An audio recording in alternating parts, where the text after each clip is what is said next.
भूमिका। अनादिकाल से ही मानव परम शांति, सुख व अमृत की खोज में लगा हुआ है।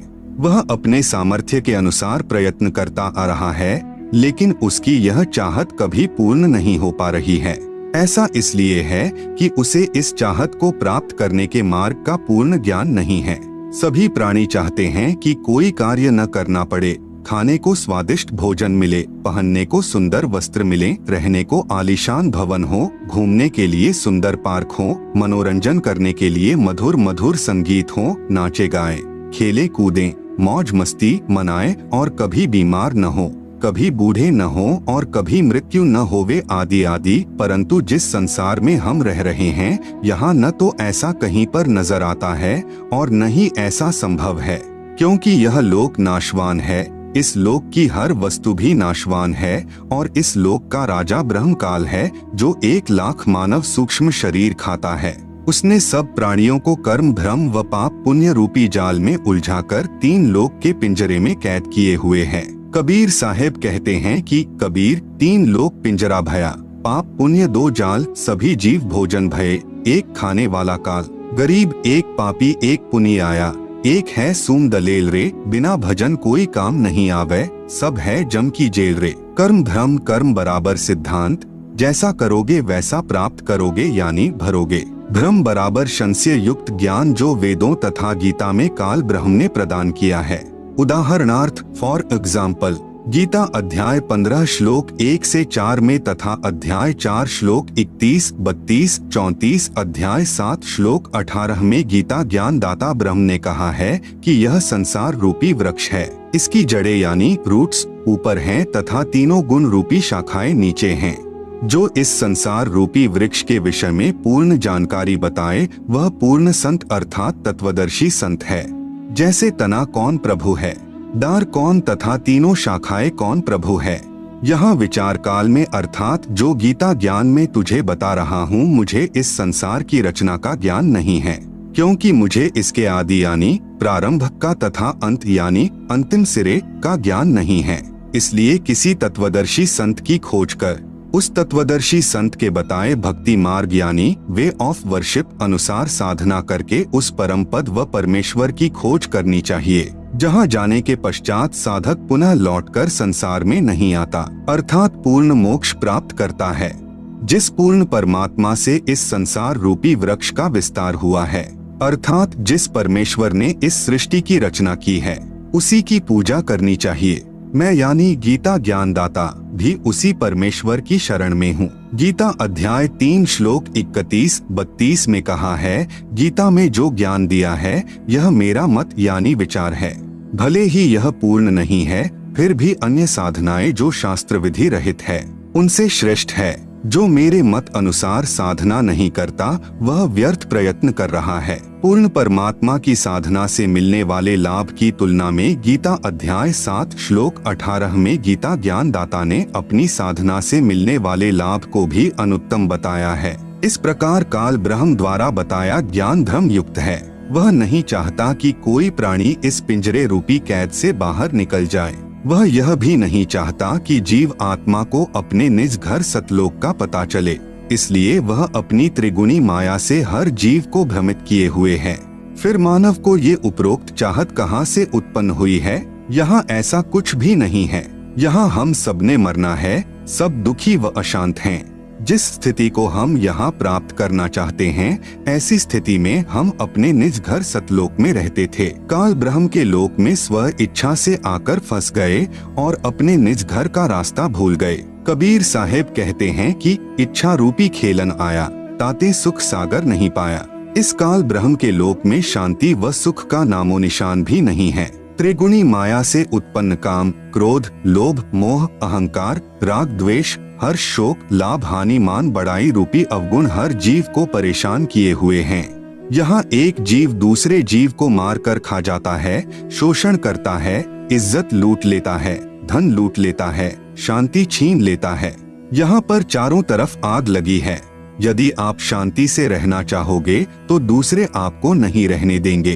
आपके न चाहते हुए भी चोर चोरी कर ले जाता है, डाकू डाका डाल ले जाता है, दुर्घटना घट जाती है, किसान की फसल खराब हो जाती है, व्यापारी का व्यापार ठप हो जाता है, राजा का राज छीन लिया जाता है, स्वस्थ शरीर में बीमारी लग जाती है, अर्थात यहाँ पर कोई भी वस्तु सुरक्षित नहीं। राजाओं के राज, इज्जतदार की इज्जत, धनवान का धन, ताकतवर की ताकत और यहाँ तक कि हम सभी के शरीर भी अचानक छीन लिए जाते हैं।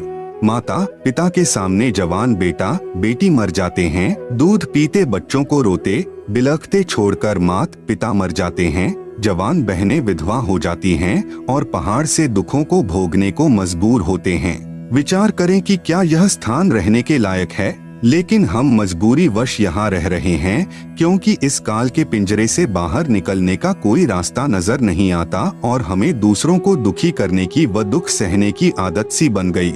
यदि आप जी को इस लोक में होने वाले दुखों से बचाव करना है तो यहाँ के प्रभु काल से परम शक्ति युक्त परमेश्वर यानी परम अक्षर ब्रह्म की शरण लेनी पड़ेगी, जिस परमेश्वर का खौफ काल प्रभु को भी है, जिसके डर से यह उपरोक्त कष्ट उस जीव को नहीं दे सकता जो पूर्ण परमात्मा अर्थात परम अक्षर ब्रह्म यानी सत्य पुरुष की शरण पूर्ण संत के बताए मार्ग से ग्रहण करता है। वह जब तक संसार में भक्ति करता रहेगा उसको उपरोक्त कष्ट आजीवन नहीं होते। जो व्यक्ति इस पुस्तक ज्ञान गंगा को पढ़ेगा उसको ज्ञान हो जाएगा कि हम अपने निज घर को भूल गए हैं। वह परम शांति व सुख यहाँ न होकर निज घर सतलोक में है, जहाँ पर न जन्म है, न मृत्यु है, न बुढ़ापा, न दुख, न कोई लड़ाई झगड़ा है, न कोई बीमारी है, न पैसे का कोई लेन देन है, न मनोरंजन के साधन खरीदना है। वहाँ पर सब परमात्मा द्वारा निशुल्क व अखंड है। बंदी छोड़ गरीबदास जी महाराज की वाणी में प्रमाण है कि बिन ही मुख सारंग राग सुन, बिन ही तंती तार, बिना सुर अलगोजे बजै, नगर नाच घुमा, घंटा बाजै ताल नग, मंजीरे डफ झांझ, मुरली मधुर सुहावनी, निस्बासर और सांच, बीन बिहंगम बाजी, तरक तंबूरे तीर, राग खंड नहीं होत है, बंध्या रहत समीर, तरक नहीं तोरा नहीं, ना ही कशीस कबाब, अमृत प्याले मध पीवे, जो भाटी चवै शराब, मतवाले मस्तानपुर, गली गली गुलजार, संख शराबी फिरत हैं, चलो तास बजा, संख संख पत्नी नाचें, गावे शब्द सुभान, चंद्र बदन सूरज मुखी, ना ही मान गुमा, संख हिंडोले नूर नग, झूले संत हजूर, तख्त धनी के पास कर, ऐसा मुलक जहूर, नदी नाव नाले बगे, छूटे फुहारे सुन्न, भरे होद सरवर सदा, नहीं पाप नहीं पुण्य, ना कोई भिक्षुक दान दे, ना कोई हार व्यवहार, ना कोई जन्मे मरे, ऐसा देश हमार, जहाँ संखो लहर मेहर की उपजय, कहर जहाँ नहीं कोई, दास गरीब अचल अविनाशी, सुख का सागर सोई। सतलोक में केवल एक रस परम शांति व सुख है। जब तक हम सतलोक में नहीं जाएंगे तब तक हम परम शांति, सुख व अमृतत्व को प्राप्त नहीं कर सकते। सतलोक में जाना तभी संभव है जब हम पूर्ण संत से उपदेश लेकर पूर्ण परमात्मा की आजीवन भक्ति करते रहें।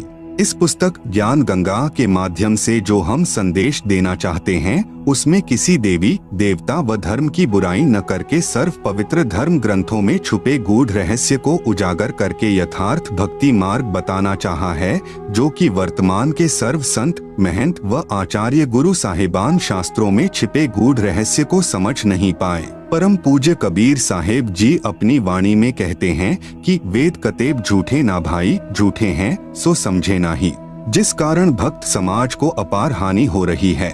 सब अपने अनुमान से व झूठे गुरुओं द्वारा बताई गई शास्त्र विरुद्ध साधना करते हैं, जिससे न मानसिक शांति मिलती है और न ही शारीरिक सुख, न ही घर व कारोबार में लाभ होता है और न ही परमेश्वर का साक्षात्कार होता है और न ही मोक्ष प्राप्ति होती है। यह सब सुख कैसे मिले तथा यह जानने के लिए कि मैं कौन हूँ, कहाँ से आया हूँ, क्यों जन्म लेता हूँ, क्यों मरता हूँ और क्यों दुख भोगता हूँ, आखिर यह सब कौन करवा रहा है और परमेश्वर कौन है, कैसा है, कहाँ है तथा कैसे मिलेगा और ब्रह्मा विष्णु और शिव के माता पिता कौन हैं और किस प्रकार से काल ब्रह्म की जेल से छुटकारा पाकर अपने निज घर यानी सतलोक में वापस जा सकते हैं। यह सब इस पुस्तक के माध्यम से दर्शाया गया है ताकि इसे पढ़कर आम भक्तात्मा का कल्याण संभव हो सके। यह पुस्तक सतगुरु रामपाल जी महाराज के प्रवचनों का संग्रह है जो कि सदग्रंथों में लिखे तथ्यों पर आधारित है। हमें पूर्ण विश्वास है कि जो पाठक जन रुचि व निष्पक्ष भाव से पढ़कर अनुसरण करेगा उसका कल्याण संभव है। आत्म प्राण उद्धार ही ऐसा धर्म नहीं और कोटि अश्वमेघ यज्ञ सकल समाना भौर। जीव उद्धार परम पुण्य ऐसा कर्म नहीं और मरुस्थल के मृगजों सब मर गए दौड़ दौड़। भावार्थ, यदि एक आत्मा को सतभक्ति मार्ग पर लगाकर उसका आत्म कल्याण करवा दिया जाए तो करोड़ अश्वमेघ यज्ञ का फल मिलता है और उसके बराबर कोई भी धर्म नहीं है। जीवात्मा के उद्धार के लिए किए गए कार्य अर्थात सेवा से श्रेष्ठ कोई भी कार्य नहीं है। अपने पेट भरने के लिए तो पशु पक्षी भी सारा दिन भ्रमते हैं, उसी तरह वह व्यक्ति है जो परमार्थी कार्य नहीं करता। परमार्थी कर्म सर्वश्रेष्ठ सेवा जीव कल्याण के लिए किया कर्म है। जीव कल्याण का कार्य न करके सर्व मानव मरुस्थल के हिरण की तरह दौड़ दौड़ कर मर जाते हैं, जिसे कुछ दूरी पर जल ही जल दिखाई देता है और वहां दौड़ कर जाने पर थल ही प्राप्त होता है। फिर कुछ दूरी पर थल का जल दिखाई देता है, अंत में उस हिरण की प्यास से ही मृत्यु हो जाती है। ठीक इसी प्रकार जो प्राणी इस काल लोक में जहां हम रह रहे हैं वे उस हिरण के समान सुख की आशा करते हैं, जैसे निसंतान सोचता है संतान होने पर सुखी हो जाऊंगा। संतान वालों से पूछे तो उनकी अनेकों समस्याएं सुनने को मिलेंगी। निर्धन व्यक्ति सोचता है कि धन हो जाए तो मैं सुखी हो जाऊं। जब धनवानों की कुशल जानने के लिए प्रश्न करोगे तो ढेर सारी परेशानियां सुनने को मिलेंगी। कोई राज्य प्राप्ति से सुख मानता है, यह उसकी महाभूल है। राजा यानी मंत्री, मुख्यमंत्री, प्रधानमंत्री, राष्ट्रपति को स्वप्न में भी सुख नहीं होता। जैसे 4-5 सदस्यों के परिवार का मुखिया अपने परिवार के प्रबंध में कितना परेशान रहता है। राजा तो एक क्षेत्र का मुखिया होता है, उसके प्रबंध में सुख स्वप्न में भी नहीं होता। राजा लोग शराब पीकर कुछ गम भुलाते हैं, माया इकट्ठा करने के लिए जनता से कर यानी टैक्स लेते हैं। फिर अगले जन्मों में जो राजा सत्य भक्ति नहीं करते, पशु योनियों को प्राप्त होकर प्रत्येक व्यक्ति से वसूले कर यानी टैक्स को उनके पशु बनकर लौटाते हैं। जो व्यक्ति मनमुखी होकर तथा झूठे गुरुओं से दीक्षित होकर भक्ति तथा धर्म करते हैं, वे सोचते हैं कि भविष्य में सुख होगा, लेकिन इसके विपरीत दुख ही प्राप्त होता है। कबीर साहब कहते हैं कि मेरा यह ज्ञान ऐसा है कि यदि ज्ञानी पुरुष होगा तो इसे सुनकर हृदय में बसा लेगा और यदि मूर्ख होगा तो उसकी समझ से बाहर है। कबीर, ज्ञानी हो तो हृदय लगाई, मूर्ख हो तो गम ना पाई। अधिक जानकारी के लिए कृपया प्रवेश करें इस पुस्तक ज्ञान गंगा में। इस पुस्तक को पढ़कर सुप्रीम कोर्ट के वरिष्ठ अधिवक्ता श्री सुरेश चंद्र ने कहा, इस पुस्तक का नाम तो ज्ञान सागर होना चाहिए। कलयुग में सत्ययुग। संत रामपाल जी के सत्संग वचनों से उद्घृत। सत्ययुग उस समय को कहते हैं जिस युग में अधर्म नहीं होता, शांति होती है, पिता से पहले पुत्र की मृत्यु नहीं होती, स्त्री विधवा नहीं होती, रोग रहित शरीर होता है, सर्व मानव भक्ति करते हैं, परमात्मा से डरने वाले होते हैं क्योंकि वे आध्यात्मिक ज्ञान के सर्व कर्मों से परिचित होते हैं। मन, कर्म, वचन से किसी को पीड़ा नहीं देते तथा दुराचारी नहीं होते। जति, सती, स्त्री पुरुष होते हैं, वृक्षों की अधिकता होती है, सर्व मनुष्य वेदों के आधार से भक्ति करते हैं। वर्तमान में कलयुग है, इसमें अधर्म बढ़ चुका है। कलयुग में मानव की भक्ति के प्रति आस्था कम हो जाती है या तो भक्ति करते ही नहीं, यदि करते हैं तो शास्त्र विधि त्याग कर मनमानी भक्ति करते हैं, जो श्रीमद् भगवत गीता अध्याय 16 श्लोक 23-24 में वर्जित हैं, जिस कारण से परमात्मा से जो लाभ वांछित होता है वह प्राप्त नहीं होता। इसलिए अधिकतर मनुष्य नास्तिक हो जाते हैं। धनी बनने के लिए रिश्वत, चोरी, डाके डालने को माध्यम बनाते हैं, परंतु यह विधि धन लाभ की न होने के कारण परमात्मा के दोषी हो जाते हैं तथा प्राकृतिक कष्टों को झेलते हैं। परमेश्वर के विधान को मानव भूल जाता है कि किस्मत से अधिक प्राप्त नहीं हो सकता। यदि अन्य अवैध विधि से धन प्राप्त कर लिया तो वह रहेगा नहीं। जैसे एक व्यक्ति अपने पुत्र को सुखी देखने के लिए अवैध विधि से धन प्राप्ति करता था, कुछ दिनों पश्चात उसके पुत्र के दोनों गुर्दे खराब हो गए। जैसे तैसे करके गुर्दे बदलवाए 3 लाख रुपए खर्च हुआ। जो धन अवैध विधि से जोड़ा था वह सर्व खर्च हो गया तथा कुछ रुपए कर्जा भी हो गया। फिर लड़के का विवाह किया। 6 महीने के पश्चात बस दुर्घटना में इकलौता पुत्र मृत्यु को प्राप्त हुआ। अब न तो पुत्र रहा और न ही अवैध विधि से अर्जित किया गया धन। शेष क्या रहा? अवैध विधि से धन संग्रह करने में किए हुए पाप जो अभी शेष हैं, उनको भोगने के लिए जिससे पैसे ऐंठे थे उनका पशु यानी गधा, बैल, गाय बनकर पूरे करेगा। परंतु परम अक्षर ब्रह्म की शास्त्रानुकूल साधना करने वाले भक्त की किस्मत को परमेश्वर बदल देता है, क्योंकि परमेश्वर के गुणों में लिखा है कि परमात्मा निर्धन को धनवान बना देता है। सत्ययुग में कोई भी प्राणी मांस, तंबाकू, मदिरा सेवन नहीं करता, क्योंकि वे इनसे होने वाले पापों से परिचित होते हैं। मांस खाना पाप है। एक समय एक संत अपने शिष्य के साथ कहीं जा रहा था। वहाँ पर एक मछियारा तालाब से मछलियाँ पकड़ रहा था। मछलियाँ जल से बाहर तड़फ तड़फ कर प्राण त्याग रही थी। शिष्य ने पूछा, हे गुरुदेव, इस अपराधी प्राणी को क्या दंड मिलेगा? गुरुजी ने कहा, बेटा, समय आने पर बताऊंगा। 4-5 वर्ष के पश्चात दोनों गुरु शिष्य कहीं जाने के लिए जंगल से गुजर रहे थे। वहाँ पर एक हाथी का बच्चा चिल्ला रहा था। उछल कूद करते समय हाथी का बच्चा 2 निकट निकट उगे वृक्षों के बीच में फंस गया। वह निकल तो गया, परंतु निकलने के प्रयत्न में उसका सर्व शरीर छिल गया था तथा उसके शरीर में जख्म हो गए थे। उसके सारे शरीर में कीड़े चल रहे थे जो उसको नोच रहे थे। वह हाथी का बच्चा बुरी तरह चिल्ला रहा था। शिष्य ने गुरुजी से पूछा कि हे गुरुदेव, यह प्राणी कौन से पाप का दंड भोग रहा है? गुरुदेव ने कहा, पुत्र, यह वही मछियारा है जो उस शहर के बाहर जलाशय से मछलियां निकाल रहा था। मदिरा यानी शराब पीना कितना पाप है। शराब पीने वाले को 70 जन्म कुत्ते के भोगने पड़ते हैं। मल मूत्र खाता पीता फिरता है। अन्य कष्ट भी बहुत सारे भोगने पड़ते हैं तथा शराब शरीर में भी बहुत हानि करती है। शरीर के 4 महत्वपूर्ण अंग होते हैं, फेफड़े, लीवर, गुर्दे तथा हृदय। शराब इन चारों को क्षति पहुंचाती है। शराब पीकर मानव न रहकर पशु तुल्य गतिविधि करने लगता है। कीचड़ में गिर जाना, कपड़ों में मलमूत्र तथा वमन कर देना, धन हानि, मान हानि, घर में अशांति आदि मदिरा पान के कारण होते हैं। मदिरा सत्ययुग में प्रयोग नहीं होती। सत्ययुग में सर्व मानव परमात्मा के विधान से परिचित होते हैं, जिस कारण सुख का जीवन व्यतीत करते हैं। गरीब मदिरा पीवे कड़वा पानी, 70 जन्म स्वान के जानी। दुराचार करना कितना पाप है। परद्वारा स्त्री का खोले, 70 जन्म अंधा हो डोले। पूज्य कबीर परमेश्वर जी ने बताया है कि जो व्यक्ति किसी परस्त्री के साथ दुष्कर्म करता है तो वह 70 जन्म अंधे का जीवन भोगता है। बुद्धिमान व्यक्ति ऐसी आफत कभी मोल नहीं लेता। मूर्ख ही ऐसा कार्य करता है। जैसे आग में हाथ डालने का अर्थ मौत मोल लेना है, जैसे कोई व्यक्ति किसी अन्य के खेत में बीज डालता है तो वह महामूर्ख है।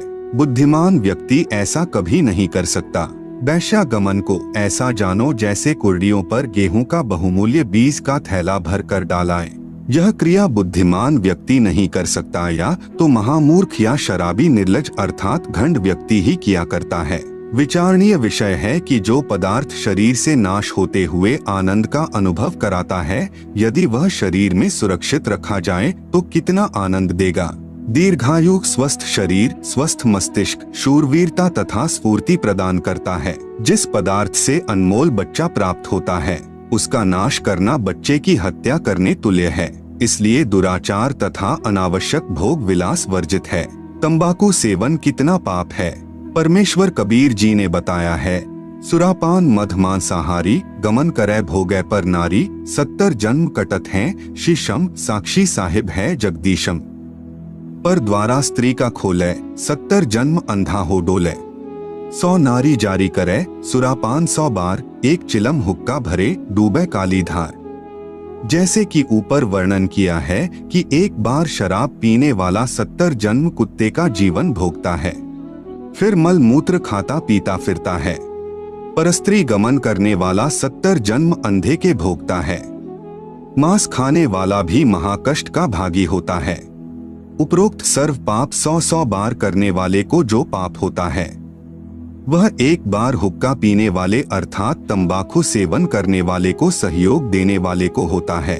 तंबाकू सेवन करने वाले हुक्का, सिगरेट, बीड़ी या अन्य विधि से सेवन करने वाले तंबाकू खाने वालों को क्या पाप लगेगा? घोर पाप का भागी होगा। एक व्यक्ति जो तंबाकू सेवन करता है जब वह हुक्का या बीड़ी सिगरेट पीकर धुआं छोड़ता है तो वह धुआं उसके छोटे छोटे बच्चों के शरीर में प्रवेश करके हानि करता है। वे बच्चे फिर शीघ्र बुराई को ग्रहण करते हैं तथा उनका स्वास्थ्य भी बिगड़ जाता है। अवतार की परिभाषा। अवतार का अर्थ है ऊंचे स्थान से नीचे स्थान पर उतरना।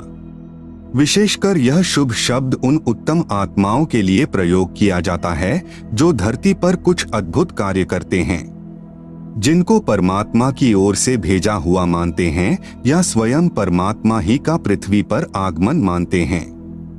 श्रीमद्भगवत गीता अध्याय 15 श्लोक 1 से 4 तथा 16-17 में 3 पुरुषों यानी प्रभुओं का ज्ञान है। नंबर 1, क्षर पुरुष जिसे ब्रह्म भी कहते हैं, जिसका ओम नाम साधना का है, जिसका प्रमाण गीता अध्याय 8 श्लोक 13 में है। नंबर 2, अक्षर पुरुष जिसको परब्रह्म भी कहते हैं, जिसकी साधना का मंत्र तत् जो सांकेतिक है, प्रमाण गीता अध्याय 17 श्लोक 23 में है। नंबर 3, उत्तम पुरुष तू अन्यः मतलब श्रेष्ठ पुरुष परमात्मा तो उपरोक्त दोनों पुरुषों यानी क्षर पुरुष तथा अक्षर पुरुष से अन्य है। वह परम अक्षर पुरुष है जिसे गीता अध्याय 8 श्लोक 1 के उत्तर में अध्याय 8 के श्लोक 3 में कहा है कि वह परम अक्षर ब्रह्म है। इसका जाप सत है जो सांकेतिक है। इसी परमेश्वर की प्राप्ति से साधक को परम शांति तथा सनातन परमधाम प्राप्त होगा। प्रमाण गीता अध्याय 18 श्लोक 62 में यह परमेश्वर यानी परम अक्षर ब्रह्म गीता ज्ञान दाता से भिन्न है। अधिक ज्ञान प्राप्ति के लिए कृपया पुस्तक धरती पर अवतार सतलोक आश्रम बरवाला से प्राप्त करें। अवतार 2 प्रकार के होते हैं, जैसे ऊपर कहा गया है। अब आप जी को पता चला कि मुख्य रूप से 3 पुरुष यानी प्रभु है, जिनका उल्लेख ऊपर कर दिया गया है। हमारे लिए मुख्य रूप से 2 प्रभुओं की भूमिका रहती है। नंबर 1, क्षर पुरुष यानी ब्रह्म जो गीता अध्याय 11 श्लोक 32 में अपने आप को काल कहता है। नंबर 2, परम अक्षर पुरुष यानी परम अक्षर ब्रह्म जिसके विषय में गीता अध्याय 8 श्लोक 3 तथा 8, 9, 10 में तथा गीता अध्याय 18 श्लोक 62 अध्याय 15 श्लोक 1 से 4 तथा 17 में कहा है। ब्रह्म यानी काल के अवतारों की जानकारी। गीता अध्याय 4 का श्लोक 7, यदा यदा हि धर्मस्य ग्लानिर्भवति भारत अभ्युत्थानमधर्मस्य तदात्मानं सृजाम्यहम्। यदा यदा हि धर्मस्य ग्लानिः भवति भारत अभ्युत्थानम् अधर्मस्य तदा आत्मानं सृजामि अहम्। अनुवाद भारत यानी हे भारत, यदा यदा यानी जब जब, धर्मस्य यानी धर्म की, ग्लानियः यानी हानि और अधर्मस्य यानी अधर्म की, अभ्युत्थानम यानी वृद्धि, भवति यानी होती है, तदा यानी तब तब, ही यानी ही, अहम यानी मैं, आत्मानम यानी अपना अंश, अवतार, सृजामि यानी रचता हूँ अर्थात उत्पन्न करता हूँ। जैसे श्रीमद्भगवत गीता अध्याय 4 श्लोक 7 में गीता ज्ञान दाता ने कहा है कि जब जब धर्म में घृणा उत्पन्न होती है, धर्म की हानि होती है तथा अधर्म की वृद्धि होती है, तो मैं काल यानी ब्रह्म यानी क्षर पुरुष अपने अंश अवतार सृजन करता हूँ अर्थात उत्पन्न करता हूँ। जैसे श्री रामचंद्र जी तथा श्री कृष्ण चंद्र जी को काल ब्रह्म ने ही पृथ्वी पर उत्पन्न किया था, जो स्वयं श्री विष्णु जी ही माने जाते हैं। इनके अतिरिक्त 8 अवतार और कहे गए हैं, जो श्री विष्णु जी स्वयं नहीं आते अपितु अपने लोक से अपने कृपा पात्र पवित्र आत्मा को भेजते हैं। वे भी अवतार कहलाते हैं। कहीं कहीं पर 25 अवतारों का भी उल्लेख पुराणों में आता है। काल ब्रह्म यानी क्षर पुरुष के भेजे हुए अवतार पृथ्वी पर बढ़े अधर्म का नाश कत्लेआम अर्थात संहार करके करते हैं। उदाहरण के रूप में श्री रामचंद्र जी तथा श्री कृष्णचंद्र जी, श्री परशुराम जी तथा श्री निहकलंक जी, जो अभी आना शेष है, जो कलयुग के अंत में आएगा। ये सर्व अवतार घोर संहार करके ही अधर्म का नाश करते हैं, अधर्मियों को मारकर शांति स्थापित करने की चेष्टा करते हैं। परंतु शांति की अपेक्षा अशांति ही बढ़ती है। जैसे श्री रामचंद्र जी ने रावण को मारने के लिए युद्ध किया, युद्ध में करोड़ों पुरुष मारे गए, जिनमें धर्मी तथा अधर्मी दोनों ही मारे गए। फिर उनकी पत्नियां तथा छोटे बड़े बच्चे शेष रहे, उनका जीवन नरक बन गया। विधवाओं को अन्य व्यक्तियों ने अपनी हवस का शिकार बनाया।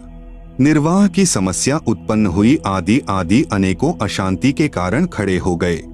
यही विधि श्री कृष्ण जी ने अपनाई थी, यही विधि श्री परशुराम जी ने अपनाई थी। इसी विधि से 10वां अवतार काल ब्रह्म यानी शर पुरुष द्वारा उत्पन्न किया जाएगा। उसका नाम निकलंक होगा।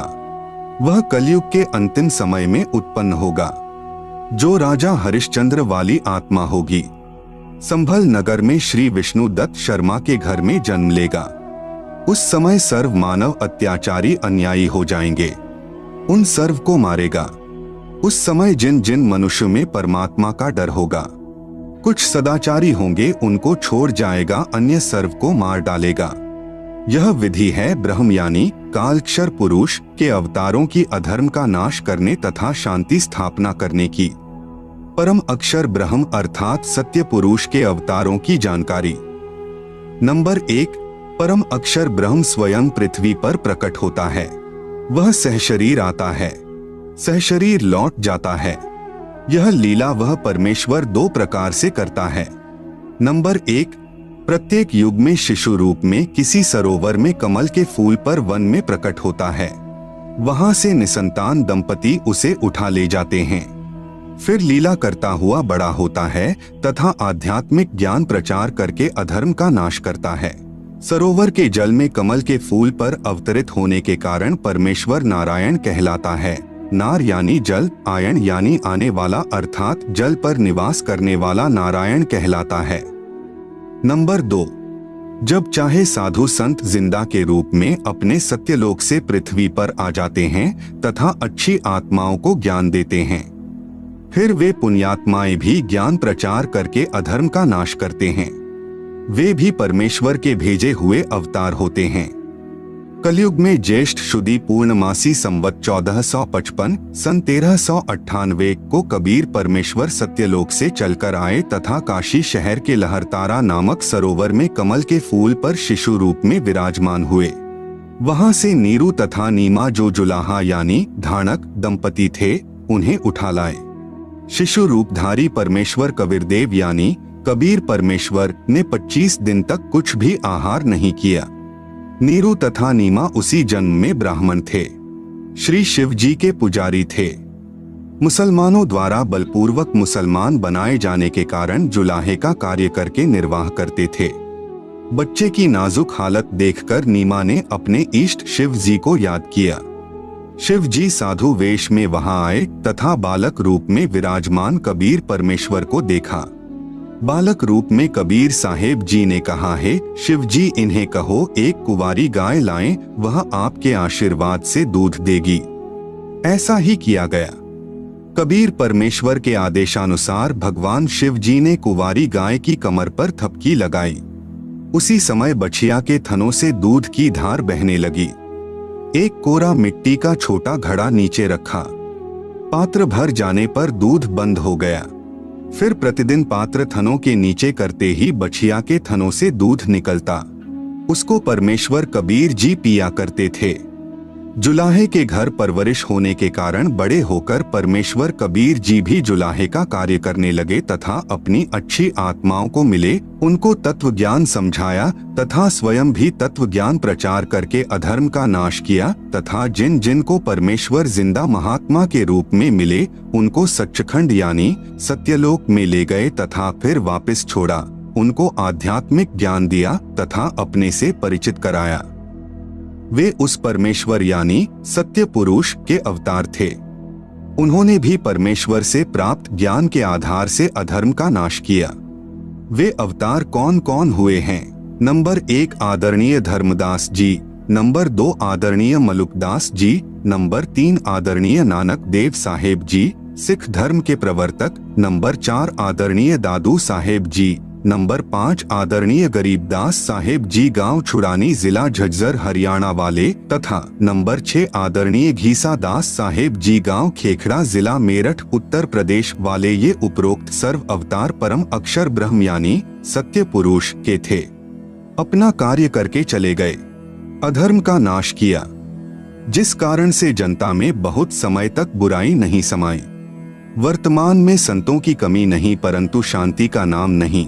कारण यह है कि इन संतों की साधना शास्त्रों के विरुद्ध है, जिस कारण से समाज में अधर्म बढ़ता जा रहा है।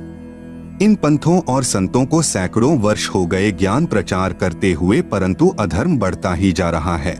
सत्य पुरुष का वर्तमान अवतार, जो सत्य साधना तथा तत्व ज्ञान का प्रचार परमेश्वर के पूर्वोक्त परमेश्वर के अवतार संत किया करते थे, जिससे आपसी प्रेम था, एक दूसरे के दुख में दुखी होते थे, असहाय व्यक्ति की मदद करते थे, वही शास्त्र विधि अनुसार साधना तथा वही आध्यात्मिक यथार्थ ज्ञान संत रामपाल दास जी महाराज को परमेश्वर कबीर साहेब जी ने प्रदान किया है। मार्च 1997 को फाल्गुन मास की शुक्ल प्रथमा को दिन के 10 बजे जिंदा महात्मा के रूप में सत्यलोक से आकर संत रामपाल दास जी महाराज को सतनाम तथा सारनाम दान करने का आदेश देकर अंतर्ध्यान हो गए। संत रामपाल दास जी महाराज भी परमेश्वर यानी परम अक्षर ब्रह्म के उन अवतारों में से एक हैं, जो आध्यात्मिक ज्ञान के द्वारा अधर्म का नाश करते हैं। अब विश्व में शांति होगी। सर्वधर्म तथा पंथों के व्यक्ति एक होकर आपस में प्रेम से रहा करेंगे। राजनेता भी निर्भिमानी, न्यायकारी तथा परमात्मा से डरकर कार्य करने वाले होंगे। जनता के सेवक बनकर निष्पक्ष कार्य किया करेंगे। धरती पर पुनः सत्ययुग जैसी स्थिति होगी। वर्तमान में धरती पर वह अवतार संत रामपाल दास जी हैं। अब घर घर में परमेश्वर के ज्ञान की चर्चा होगी।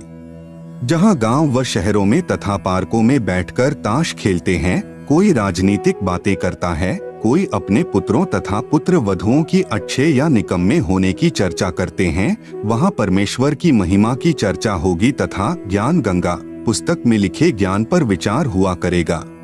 परमात्मा की महिमा करने मात्र से भी जीव पुण्य का भागी बनता है। फिर शास्त्र विधि अनुसार साधना करके जीवन सुखी बनाएंगे तथा आत्म कल्याण कराएंगे। धरती पर कलयुग में सत्ययुग जैसा समय आएगा। संत रामपाल दास जी महाराज ही वर्तमान में वास्तव में धरती पर अवतार हैं। अधिक जानकारी के लिए कृपया पढ़े पुस्तक धरती पर अवतार संपूर्ण। अमेरिका की महिला भविष्यवक्ता फ्लोरेंस की महत्वपूर्ण भविष्यवाणी। अमेरिका की विश्वविख्यात भविष्यवक्ता फ्लोरेंस ने अपनी भविष्यवाणियों में कई बार भारत का जिक्र किया है। The fall of sensational culture नाम की अपनी पुस्तक में उन्होंने लिखा है कि सन 2000 आते आते प्राकृतिक संतुलन भयावह रूप से बिगड़ेगा। लोगों में आक्रोश की प्रबल भावना होगी। दुराचार पराकाष्ठा पर होगा। पश्चिमी देशों के विलासितापूर्ण जीवन जीने वालों में निराशा, बेचैनी और अशांति होगी। अतृप्त अभिलाषाएं और जोर पकड़ेगी, जिससे उनमें आपसी कटुता बढ़ेगी। चारों ओर हिंसा और बर्बरता का वातावरण होगा। ऐसा वातावरण होगा कि चारों ओर हाहाकार मच जाएगा। लेकिन भारत से उठने वाली एक नई विचारधारा इस घातक वातावरण को समाप्त कर देगी। वह विचारधारा वैज्ञानिक दृष्टि से सामंजस्य और भाईचारे का महत्व समझाएगी। वह यह भी समझाएगी कि धर्म और विज्ञान में आपस में विरोध नहीं है। आध्यात्मिकता की उच्चता और भौतिकता का खोखलापन सबके सामने उजागर करेगी। मध्यम वर्ग उस विचारधारा से बहुत अधिक प्रभावित होगा। यह वर्ग समाज के सभी वर्गों को अच्छे समाज के निर्माण के लिए उत्प्रेरित करेगा। यह विचारधारा पूरे विश्व में चमत्कारी परिवर्तन लाएगी। मुझे अपनी छठी अतीन्द्रिय शक्ति से यह एहसास हो रहा है कि इस विचारधारा को जन्म देने वाला वह महान संत भारत में जन्म ले चुका है। उस संत के ओजस्वी व्यक्तित्व का प्रभाव सबको चमत्कृत करेगा। उसकी विचारधारा अध्यात्म के कम होते जा रहे प्रभाव को फिर से नई स्फूर्ति देगी। चारों ओर आध्यात्मिक वातावरण होगा। संत की विचारधारा से प्रभावित लोग विश्व के कल्याण के लिए पश्चिम की ओर चलेंगे। धीरे धीरे एशिया, यूरोप और अमेरिका पर पूरी तरह छा जाएंगे। उस संत की विचारधारा से पूरा विश्व प्रभावित होगा और उनके चरण चिन्हों पर चलेगा। पश्चिमी देश के लोग उन्हें ईसा, मुसलमान उन्हें एक सच्चा रहनुमा और एशिया के लोग उन्हें भगवान का अवतार मानेंगे। उस महान संत की विचारधारा से बौद्धिक क्रांति होगी, बुद्धिजीवियों की मान्यताएं बदलेंगी, उनमें ईश्वर के प्रति श्रद्धा और विश्वास की कोंपलें फूटेंगी। फ्लोरेंस के अनुसार वह संत भारत में जन्म ले चुके हैं। वह इस संत से काफी प्रभावित थी। अपनी एक दूसरी पुस्तक golden light of new era में भी उन्होंने लिखा है, जब मैं ध्यान लगाती हूँ तो अक्सर एक संत को देखती हूँ। गौर वर्ण का है, सफेद बाल हैं, उसके मुख पर न दाढ़ी है न मूछ है। उस संत के ललाट पर गजब का तेज होता है। उनके ललाट पर आकाश से एक नक्षत्र के प्रकाश की किरणें निरंतर बरसती रहती हैं।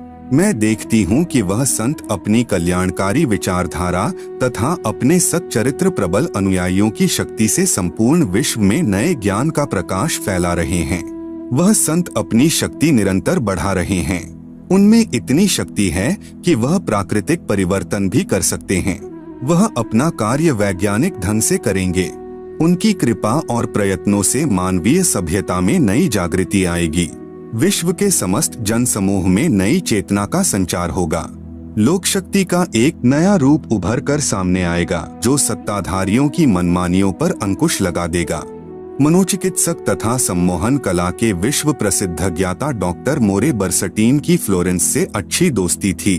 एक बार फ्लोरेंस ने उनसे भी कहा था, डॉक्टर, वह समय बड़ी तेजी से नजदीक आ रहा है जब सत्ता लोलुप राजनेताओं की अपेक्षा आप जैसे समाज सेवकों की बातें समाज अधिक ध्यान से सुनेगा। 21वीं सदी के आते आते एक नई विचारधारा पूरे विश्व को प्रभावित करेगी। हर राष्ट्र में सच्चरित्र धार्मिक लोगों का संगठन लोगों के दिमाग में बैठी गलत मान्यताओं को बदल देगा। यह विचारधारा भारत से प्रस्फुटित होंगी, वहीं से पूरे विश्व में फैलेगी। मैं उस पवित्र स्थान पर एक प्रचंड तपस्वी को देख रही हूँ, जिसका तेज बड़ी तेजी से फैल रहा है। मनुष्य में सोए देवत्व को जगाने तथा धरती का स्वर्ग जैसा बनाने के लिए वह संत दिन रात प्रयत्न कर रहे हैं।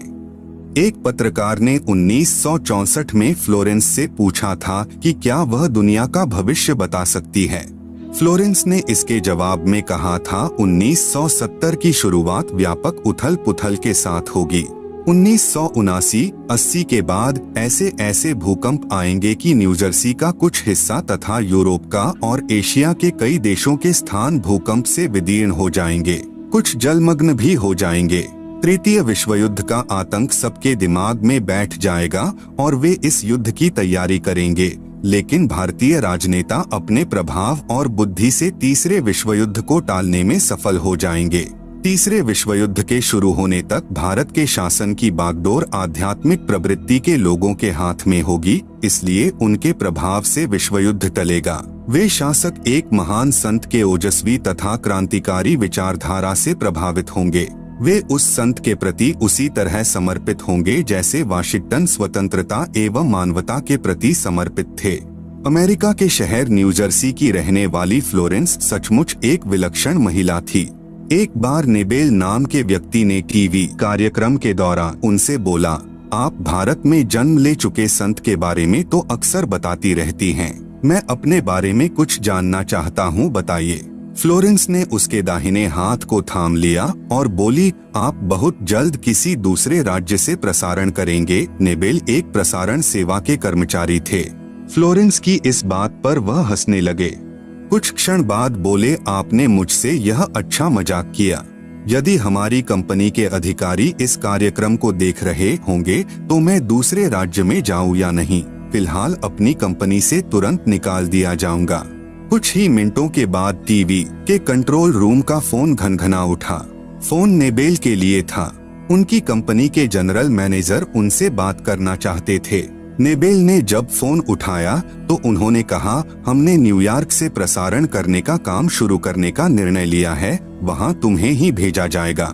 अभी यह बात गुप्त रखना, इसकी घोषणा कल की जाएगी। मैं टीवी पर फ्लोरेंस के साथ तुम्हारी बातचीत देख रहा था।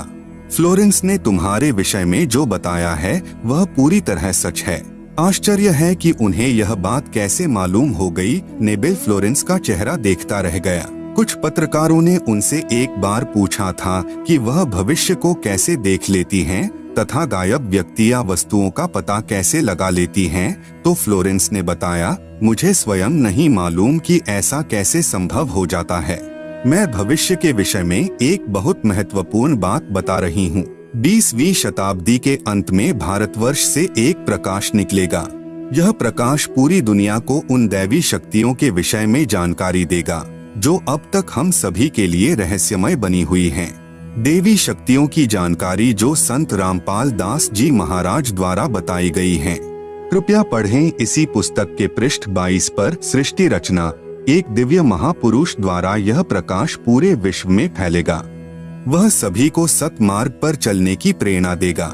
समस्त दुनिया में एक नई सोच की ज्योति फैलेगी। जब मैं ध्यानावस्था में होती हूँ तो अक्सर यह दिव्य महापुरुष मुझे दिखाई देते हैं। फ्लोरेंस ने बार बार इस संत या दिव्य महापुरुष का जिक्र किया है।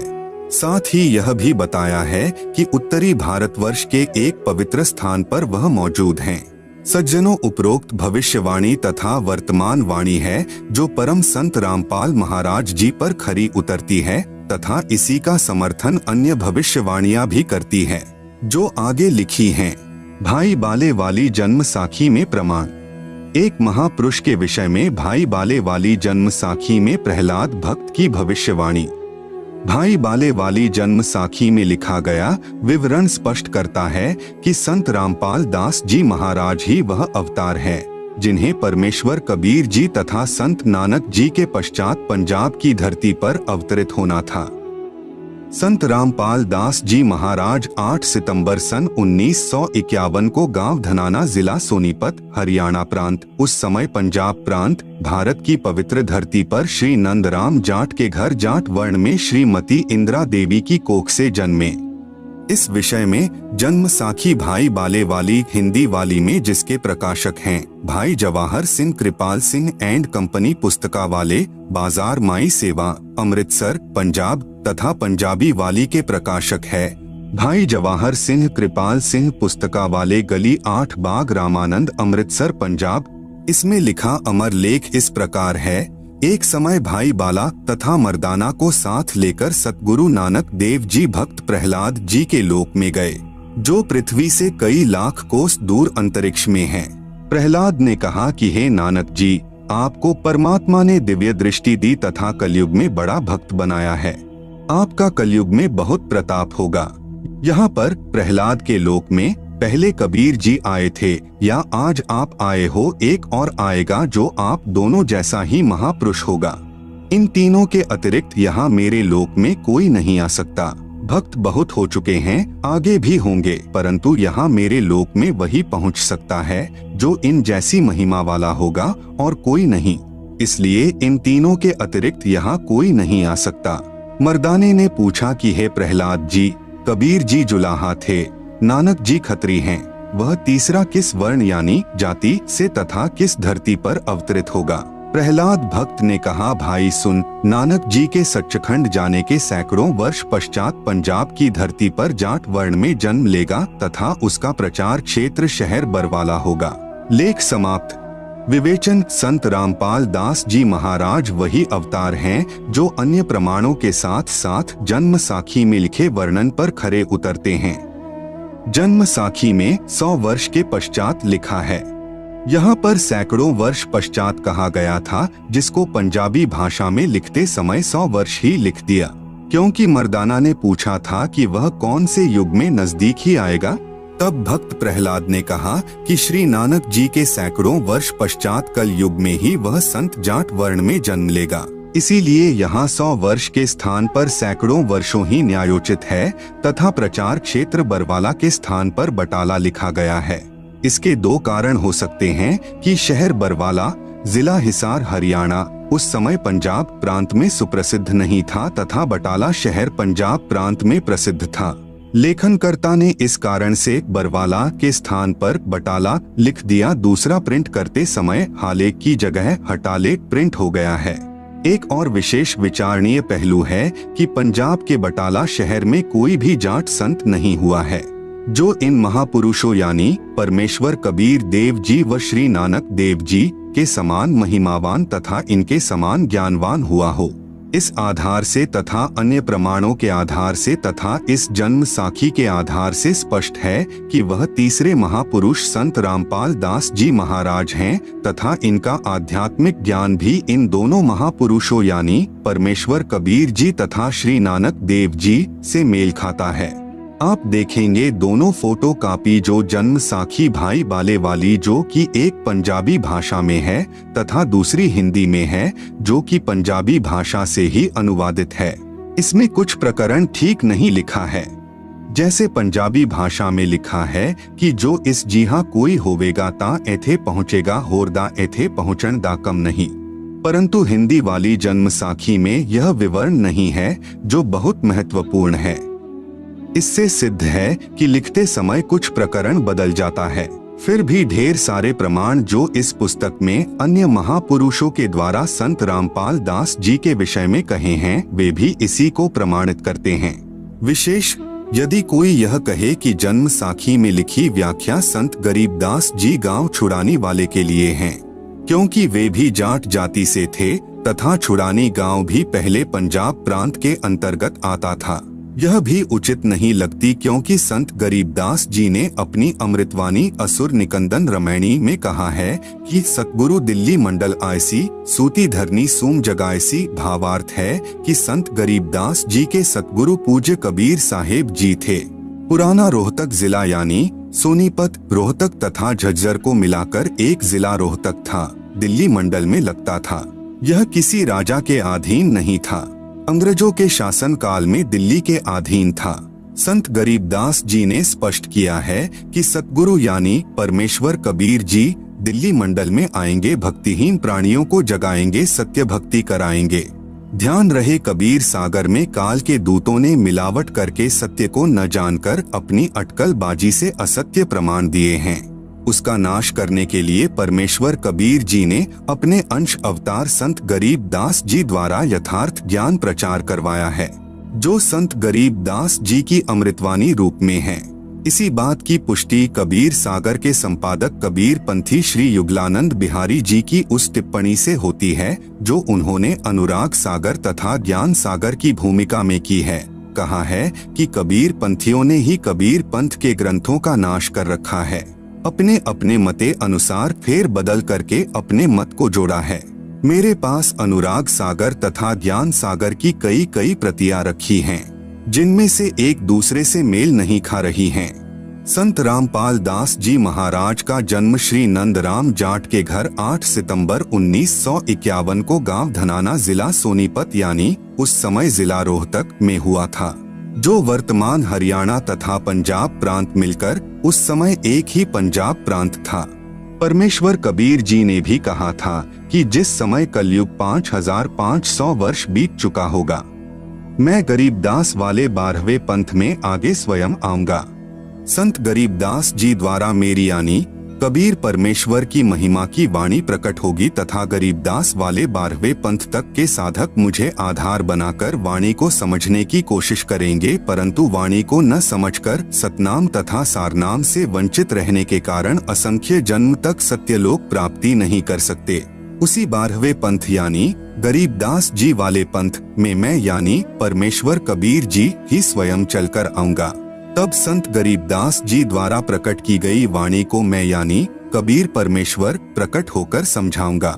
इससे सिद्ध हुआ कि जन्म साखी में जिस जाट संत के विषय में कहा है, निर्विवाद रूप से वह संत रामपाल दास जी महाराज जी ही हैं। फिर भी हम संत गरीबदास जी का विशेष आदर करते हैं, क्योंकि उन्होंने परमेश्वर कबीर जी का अमर संदेश सुनाया है। यदि कोई भ्रम उत्पन्न करे कि 10 गुरु साहिबानों में से भी किसी की ओर संकेत हो सकता है, इसके लिए स्मरण रहे कि 10 सिख गुरु साहिबानों में से कोई भी जाट वर्ण से नहीं थे। दूसरे सिख गुरु श्री अंगद देव जी खत्री थे, तीसरे गुरु जी श्री अमरदास जी भी खत्री थे, चौथे गुरु जी श्री रामदास जी खत्री थे तथा 5वें गुरु जी श्री अर्जुन देव जी से लेकर 10वें तथा अंतिम श्री गुरु गोविंद सिंह जी तक श्री गुरु रामदास जी की संतान अर्थात खत्री थे। फिर भी हम सभी सिख गुरु साहिबानों का विशेष आदर करते हैं। संत रामपाल दास जी महाराज कहते हैं, जीव हमारी जाति है, मानव धर्म हमारा। हिंदू, मुस्लिम, सिख, ईसाई, धर्म नहीं कोई न्यारा। परमेश्वर कबीर जी ने कहा है, जाति ना पूछो संत की, पूछ लीजिए ज्ञान। मोल करो तलवार का, पड़ी रहें दो म्यान। कृपया प्रमाण के लिए देखें फोटो कॉपी जन्म साखी। पंजाबी गुरुमुखी, पंजाबी भाषा वाली तथा हिंदी वाली दोनों में आप जी सहज में समझ सकते हो कि वास्तविकता क्या है। जन्म साखियों के प्रकाशक हैं भाई जवाहर सिंह कृपाल सिंह, अमृतसर, पंजाब। कृपया देखें फोटो कॉपी जन्म साखी भाई बाले वाली पंजाबी भाषा वाली के पृष्ठ 272 की। कृपया देखें फोटो कॉपी जन्म साखी भाई बाले वाली के पृष्ठ 273 की। कृपया देखें फोटो कॉपी जन्म साखी भाई बाले वाली हिंदी वाली के पृष्ठ 305 की। प्रश्न: एक संस्कृत के विद्वान शास्त्री ने कहा कि आपके गुरु संत रामपाल दास जी महाराज संस्कृत नहीं पढ़े हैं। आप कहते हो कि उन्होंने श्रीमद्भगवत गीता का यथार्थ अनुवाद करके भक्तों को बताते हैं। यह कभी नहीं हो सकता। उत्तर: संत रामपाल दास जी महाराज के भक्त ने उत्तर दिया, शास्त्री जी उसी को परमेश्वर का अवतार कहते हैं, जो भाषा का ज्ञान न होते हुए यथार्थ अनुवाद कर दें, क्योंकि परमेश्वर सर्वज्ञ है। उन्हीं गुणों से युक्त उसका भेजा हुआ अवतार होता है। वह अवतार संत रामपाल दास जी महाराज जी हैं। आप तो केवल वेदों और गीता के अनुवाद से अचंभित हैं। संत रामपाल दास जी महाराज ने तो बाइबल तथा कुरान को यथार्थ रूप में बताया है, जिसे ईसाई धर्म के वर्तमान के फादर व पादरी तथा मुसलमान धर्म के मुल्ला व काजी भी नहीं समझ सके। आप सुन रहे हैं जगत गुरु तत्वदर्शी संत रामपाल जी महाराज द्वारा लिखित पुस्तक ज्ञान गंगा का पेज नंबर 1। भक्ति मर्यादा।